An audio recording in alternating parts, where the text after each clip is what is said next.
Messieurs, dames, bonjour. Monsieur Ducos, nous allons commencer le cours sur l'utilisation de la MetaTrader dans quelques instants. Mais avant tout, petite question d'usage, est-ce que vous m'entendez? Est-ce que vous avez l'écran avec AvaTrade, webinaire? Est-ce que vous voyez tout ça avec ma souris qui bouge sur cet écran? Patricia, merci. On va juste attendre quelques instants le temps que les retardataires puissent se connecter. Ok, et je reviens vers vous tout de suite après. Je remets l'avertissement sur les risques. À tout de suite. Rebonjour à toutes et à toutes. Nous allons donc commencer le cours sur la MetaTrader. Alors, comme vous le savez certainement, il y a deux MetaTrader, la MetaTrader 4 et la MetaTrader 5. Sont sensiblement les mêmes. Il y a quelques petits, on va dire quelques petites options en termes de graphiques qui sont un peu plus importantes et un peu plus intéressantes peut-être sur la MT5, et aussi la possibilité d'avoir accès à plus d'actions. Vous avez les actions, vous avez aussi la possibilité avec la MT5 d'accéder aux futurs US, d'accord? On parle des véritables futurs US, donc il faut avoir un compte futur, mais ça se passe que par la MT5, pas par la MT4. Donc voilà un peu la différence entre les deux. Donc, ceci étant dit, vous avez énormément de plateformes qui sont à votre disposition pour travailler chez AvaTrade, MT4, MT5, que vous retrouverez aussi en application sur votre téléphone pour pouvoir récupérer vos positions et travailler via votre téléphone. Vous avez aussi AvaTrade Go, ok. Je rappelle que toutes ces applications, tous ces logiciels pour pouvoir travailler sont tous reliés les uns les autres. Donc, vous avez vos mêmes positions sur d'un côté et de l'autre. Et vous récupérer en instantané, quand vous passez du PC à votre téléphone, vous avez votre position et vous pouvez travailler tranquillement. Bon, on va maintenant parler de la MT4. Donc, MetaTrader, pour faire plus simple, c'est une plateforme de négociation qui vous permet de pouvoir voir le marché, ok, faire des graphiques, évidemment, pour suivre les produits qui vous intéressent, et passer des ordres. Quand vous avez la MT4 que vous avez téléchargée, je répète, c'est important, que vous avez téléchargé depuis votre compte avatrade.fr, quand vous vous connectez avec votre adresse mail et votre mot de passe, vous avez à côté de votre compte, numéro de compte, il y a marqué télécharger plateforme. Vous devez absolument la télécharger de là-bas, parce que si vous la téléchargez de Google, par exemple, ok, ça marchera pas. Il y a chaque MetaTrader a des spécificités par broker, et donc c'est pour ça que ça pourra pas marcher. Donc maintenant, ce que c'est dit, vous avez, j'espère, téléchargé votre MetaTrader depuis le compte AvaTrade. Quand vous allez l'ouvrir, vous allez arriver sur ce logiciel qui va être donc sur votre PC. Pour se connecter, il y aura marqué ici fichier. Vous descendez à se connecter au compte de trading. Là, vous appuyez sur connecter avec compte de trading. Vous mettez ici votre numéro de compte. Vous mettez le mot de passe que vous avez créé au tout départ avec AvaTrade. C'est toujours le même. Ensuite, le serveur, à côté de votre numéro de compte sur avatrade.fr, quand vous êtes là-bas, il y a marqué AvaTrade, AvaReal 1, 2, 3, 4, 5, 6. Vous regardez un peu quel serveur est associé à votre compte. Vous choisissez ici les serveurs qui sont notés. Une fois que vous l'avez fait, vous faites Entrée et vous serez connecté. Donc vous verrez, il n'y aura plus d'attente de rafraîchissement ou quoi que ce soit. Vous verrez les cours qui seront diffusés en live. Il n'y aura pas de problème. Il se peut aussi la première fois, on va en parler juste après. On va parler d'abord des 3 tableaux les plus importants. C'est quand vous ouvrez, vous avez observation du marché avec l'ensemble des valeurs qui sont cotées sur la plateforme. Ok. Je dis sur la plateforme MT4 parce que sur la plateforme MT5, il y en a d'autres. Je vous ai parlé tout à l'heure des actions. Il y a beaucoup plus d'actions sur MT5. Après, ici à droite, vous avez le graphique ou les graphiques. On en parlera tout à l'heure. Et en bas, vous avez ce qu'on appelle le cadre terminal. Vous allez retrouver dans Trading votre solde. Vous retrouvez ici également, tout à l'heure on le verra, les positions ouvertes. D'accord? Donc vous verrez l'évolution de vos positions ouvertes ici. Quand vous fermez votre position, vous retrouverez l'ensemble des positions fermées dans l'historique du compte. D'accord? D'ailleurs, c'est bien de savoir comment s'en servir parce que vous allez voir plus tard que vous avez la possibilité, en cliquant dessus, de pouvoir enregistrer un rapport détaillé. Et ce genre de rapport détaillé, vous pouvez après vous en servir pour faire des déclarations fiscales. On en reparlera aussi tout à l'heure. De toute façon, si vous ne savez pas le faire, c'est pas grave, vous demandez à votre chargé de compte et il le fera pour vous. On revient maintenant au premier tableau, c'est-à-dire observation du marché. Quand vous le téléchargez, il se peut que vous n'ayez pas toutes les valeurs qui s'affichent. Alors, qu'est-ce que vous faites? Vous mettez votre souris sur n'importe quelle valeur qui est ici, clic droit, vous descendez sur Montrer tout, et vous allez regarder après avec le petit curseur toutes les valeurs qui sont maintenant à disposition. Vous allez voir qu'elles sont séparées par code couleur. En blanc, alors moi c'est un peu mélangé, mais c'est pas grave, mais en blanc c'est en Forex. Ici, en jaune, vous avez les commodities, ici les valeurs pétrolières en orangé, enfin saumonnées, et ici en orange vous avez les crypto-monnaies, en bleu ciel les valeurs de l'indice, en vert les actions, et donc après avec ça vous allez pouvoir rapidement vous repérer. En bleu marine vous aurez les ETF, donc le VIX aussi pour ceux qui travaillent le VIX, c'est toujours intéressant de regarder ça. Donc vous allez voir, c'est assez rapide de pouvoir s'y retrouver sur la plateforme. Surtout que sur la vôtre, quand vous allez faire ce que je viens de vous dire, ça sera un peu mieux rangé, donc il n'y aura pas de problème. Quand on a vu ça, on va regarder un peu les options qu'on a dans observation du marché. Vous avez ici bid et ask, mais vous pouvez avoir ici, en faisant un clic droit sur n'importe quelle valeur, par exemple, le plus haut et le plus bas, high low. Vous voyez, vous avez ici le cours, par exemple, on va se mettre sur l'euro-dollar, hein, le cours actuel, la fourchette actuelle, qu'est-ce qu'on a fait au plus haut aujourd'hui, qu'est-ce qu'on a fait au plus bas, et comme ça, d'un coup d'œil, vous savez tout de suite à peu près où vous situez par rapport au marché actuel. Hein, ça, c'est bon, ça, pour tous les autres marchés. Vous avez aussi la possibilité de mettre les écarts, c'est-à-dire le spread par produit, qui vont s'afficher. D'accord? Maintenant, moi, je ne mets pas tout ça parce que je n'ai pas envie de trop surcharger, mais vous, si vous voulez avoir toutes ces informations, personne ne vous empêche de le faire, évidemment. D'accord? Quand on a terminé de faire ça, on va regarder maintenant, je ne sais pas si vous avez envie de voir un produit en particulier, mais si vous voulez, on peut se mettre sur, allez, on va se mettre sur le gold. Non, pas sur le gold, on va se mettre sur autre chose, allez. Ouais, vous avez une idée de ce que vous voulez regarder? Patricia? Envie de regarder un produit en particulier? Tu as répondu en premier tout à l'heure. GBP USD. Allez, on va chercher GBP USD. Ben voilà. Hop, clic droit sur GBP USD. Ouvrir graphique.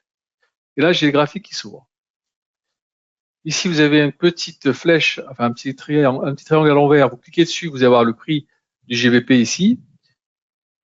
Et là, maintenant, il faut quoi? Il faut paramétrer ce graphique pour pouvoir avoir, on va dire, parce que le tel qui se présente là, c'est pas très sympa. Il va falloir quand même le mettre avec des couleurs pour qu'on puisse pouvoir lire quelque chose. Donc, clic droit dans le graphique, propriété. Là, vous allez avoir l'arrière-plan. Je vous donne mes couleurs à moi. Après, vous prendrez les couleurs que vous avez envie, évidemment. Je le mets en kaki. Le texte, moi, je le mets en noir. La grille, je la fais disparaître. Je la mets en kaki. La barre haussière, je la mets en bleu. La barre baissière en rouge. La bougie haussière, le même bleu. La bougie baissière, le même rouge. Voilà, le reste, je touche pas, je fais juste OK, et voilà. Donc, je grossis un peu maintenant le graphique et je m'aperçois quoi? Que je suis en bâtonnet. Nous, on a l'habitude de travailler en candlestick, c'est-à-dire en bougie japonaise. Donc, qu'est-ce que vous faites? Vous allez ici, ici ou en courbe, ou en bougie japonaise, ou en bâtonnet. Donc, on est en bâtonnet, on clique sur bougie japonaise et le graphique se transforme directement en bougie japonaise. Ensuite, vous avez les unités de temps. Ça va de 1 minute jusqu'au mois. On va se mettre en daily pour avoir une meilleure visu du produit. Voilà. Là, maintenant, vous voyez un peu mieux. Quand vous avez fait ça, voilà, vous avez un produit qui est quand même déjà un peu plus, on va dire, lisible. Qu'est-ce qu'il vous reste à faire? Alors, c'est pas le sujet du cours, mais je vais juste vous montrer comment on paramètre rapidement un graphique. Vous avez des outils ici, dessiner un canal équidistant. Alors, par exemple, hein, on va essayer de mettre un canal. Voilà.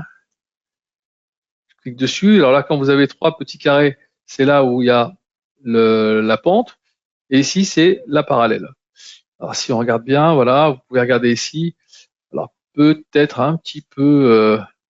alors, on va regarder ça comme ça. D'ailleurs, je crois qu'on va le prendre depuis là. Ce sera peut-être beaucoup plus facile d'avoir quelque chose de plus propre. Voilà. On va remonter ça gentiment ici. Voilà. Et donc, vous voyez, là, on a ici, en partant de là, hop, hop, les points hauts. Ici, on a les deux points bas. Voilà. On est donc dans un train, on va dire, haussier. D'accord? Avec quelques petites descentes intéressantes.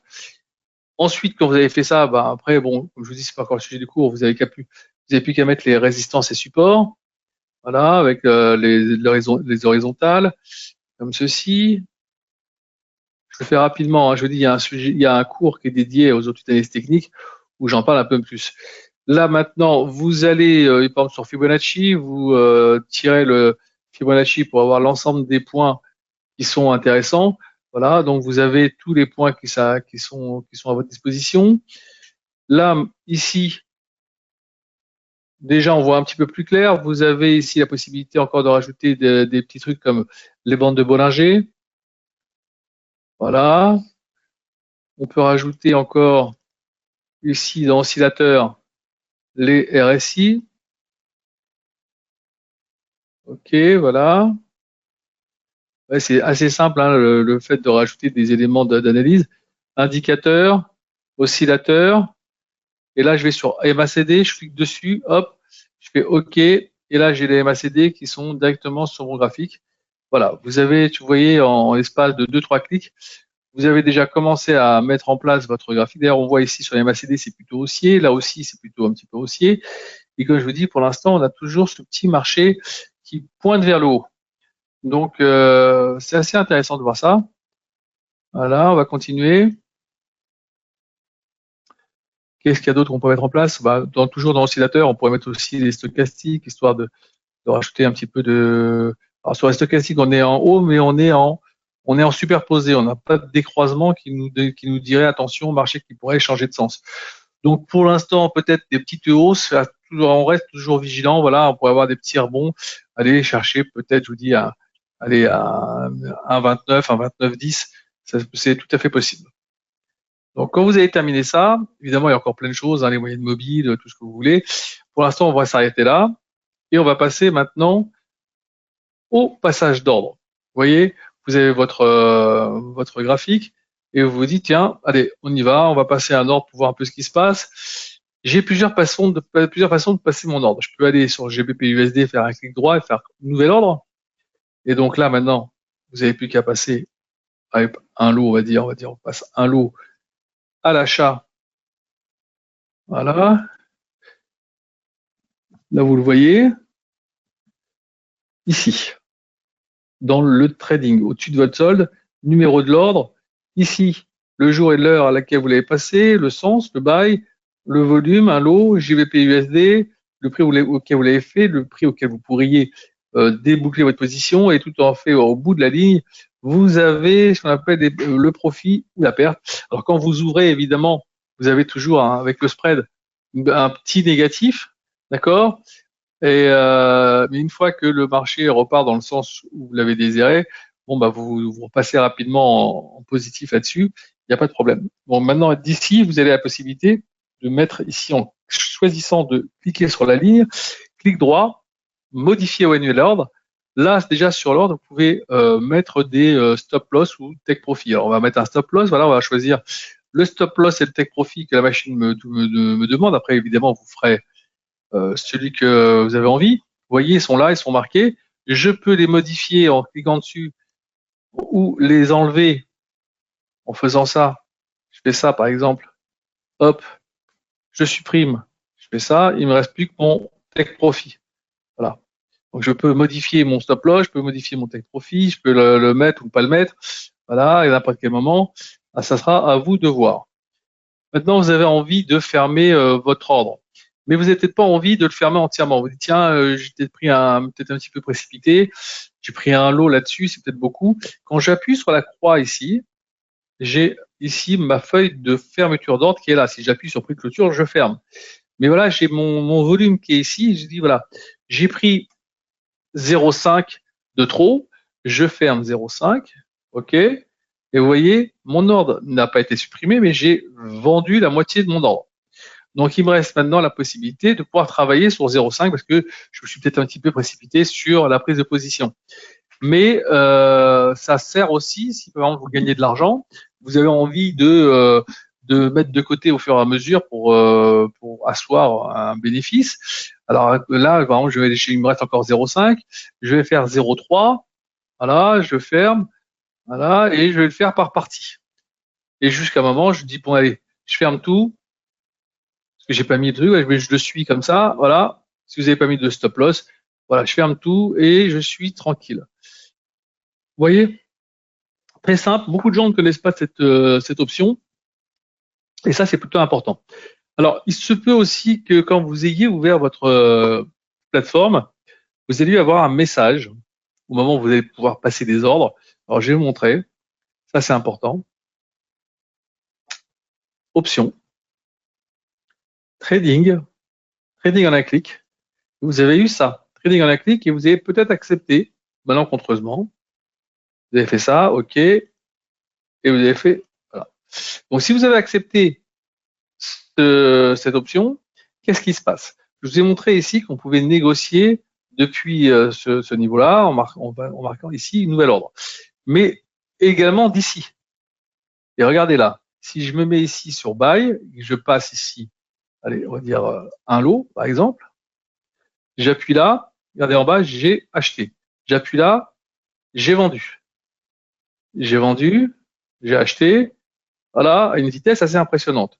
Si j'appuie ici sur la croix, fermé, fermé, fermé. Maintenant, vous voyez, j'ai appuyé sur la croix, j'ai pas eu la fenêtre qui s'ouvre comme tout à l'heure, avec la possibilité de pouvoir faire des fermetures partielles, par exemple. Ça peut être aussi un petit problème. Donc, il faut faire attention, si vous n'êtes pas habitué à ce genre de travail, de ne pas prendre cette option. Alors, je vous explique un peu à quoi ça peut servir. Tout simplement, si vous avez, des fois, on travaille, vous savez, sur du scalp. C'est-à-dire, on fait du trading, on essaie de prendre quelques pips. Donc, imaginons que j'ai acheté à 1,2886. Moi, je me dis qu'à 1,2895, je suis content. Donc, je veux être assez rapide. Et donc, ça vous donne un peu de rapidité. Alors, vous voyez, j'achète. Voilà. Si disons que je suis dans les bons cours, je gagne de l'argent, je ferme, c'est fini, on n'en parle plus. Vous voyez la rapidité de la chose. Maintenant, si vous n'êtes pas encore assez habitué à ça, je vous conseille d'aller dans Outils, d'aller dans Options, de désengager le trading en un clic et de faire OK. Maintenant, si j'appuie sur là, j'ai la feuille qui s'ouvre et je peux passer mon ordre normalement, passer avec les stop loss, les take profit, tout ce qui va avec. D'accord? Ça, c'est important. C'est important pour ne pas vous tromper, sinon après vous allez peut-être faire des choses que vous n'aviez pas envie. Par exemple, imaginons que vous avez laissé Trigon à appuyer, hein, engagé. Vous passez votre souris là malencontreusement, vous avez appuyé, vous avez passé un ordre. Peut-être même que vous n'allez pas vous en apercevoir et vous allez vous dire tiens, mais quand ça se fait que j'ai un ordre ouvert, j'ai pas ouvert d'ordre là-dessus, mais sans faire attention, vous avez appuyé sur buy ou sur sell. Et ça serait un petit peu embêtant. Donc, soyez plutôt prudent là-dessus et allez sur outils. Pour l'instant, désengagez-le si vous n'êtes pas habitué et vous le réengagez si vous avez envie de faire du scalping, par exemple. D'accord? Maintenant, on a mis un graphique tout à l'heure en place. D'accord? Et là, j'ai mis un graphique en place sur le GBP/USD. Maintenant, imaginons que je vais prendre, je sais pas moi, du Nasdaq, du Nouvelle-Zélande USD. Je vais ouvrir le graphique. Et là, je me dis, tiens, je vais encore remettre encore tous les paramètres que j'ai fait tout à l'heure. C'est quand même assez embêtant. Non. Vous allez ici sur tout ce que vous avez déjà enregistré en graphique. Vous cliquez dessus et ça va prendre en compte tous les paramétrages, hein, c'est-à-dire RSI, tous ces trucs-là qui seront là. Évidemment, vous mettez ça en daily. Évidemment, vous n'aurez pas les trends des tendances, c'est pas le même graphique, mais vous aurez déjà les trois quarts du travail qui a été fait. Donc, vous n'aurez plus qu'à ici à remettre les trends, les résistances, les supports, et vous serez opérationnel. D'accord? Alors, ce que je vous conseille, par contre, c'est que quand vous avez terminé de faire un graphique, pour pouvoir faire ce que je viens de faire, il faut enregistrer votre graphique. Donc, qu'est-ce que vous faites? Vous allez ici dans modèle, vous cliquez dessus, il y a marqué enregistrer modèle. Vous cliquez sur enregistrer. Là, vous marquez par exemple GBP USD, vous sauvez, et donc maintenant, vous aurez dans GBP USD un nouveau graphique sauvegardé qui vous permettra d'y accéder quand vous avez envie. Et donc, vous aurez des petits onglets qui vont se rajouter en bas pour y accéder directement. Voilà, vous pouvez passer du Nasdaq au Gold, du Gold au France 40, du France 40 au Germany, voilà, ou au BTC, ou alors revenir après sur du Credeuil. Voilà, vous avez la possibilité de revenir, si vous avez tout enregistré, vous avez envie de suivre 3, 4 produits. Alors évidemment, ne faites pas, ne suivez pas 40 produits en même temps, je vous le conseille pas. Il vaut mieux rester sur 2, 3 produits que vous arrivez à suivre et à déceler des mouvements intéressants, plutôt que vous éparpiller et avoir 46 positions ouvertes sur des produits que vous ne maîtrisez pas. D'accord? Ça, c'est important. Qu'est-ce que je voulais dire d'autre? Est-ce qu'il y avait d'autres choses que je voulais vous mentionner? On a vu ça, on a vu ça. Ouais, je pense que... Ah oui, oui, pardon.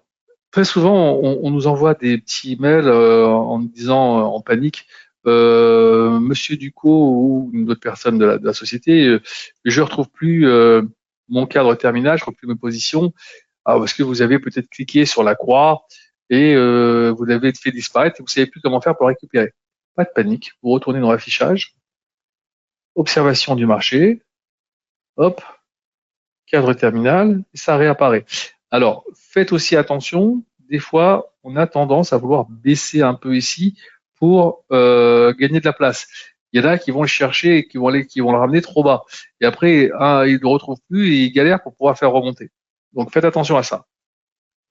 Ok, je pense avoir fait le tour de la question. Vous voyez, c'est pas compliqué, hein. C'est vraiment pas compliqué de pouvoir travailler sur la MT4.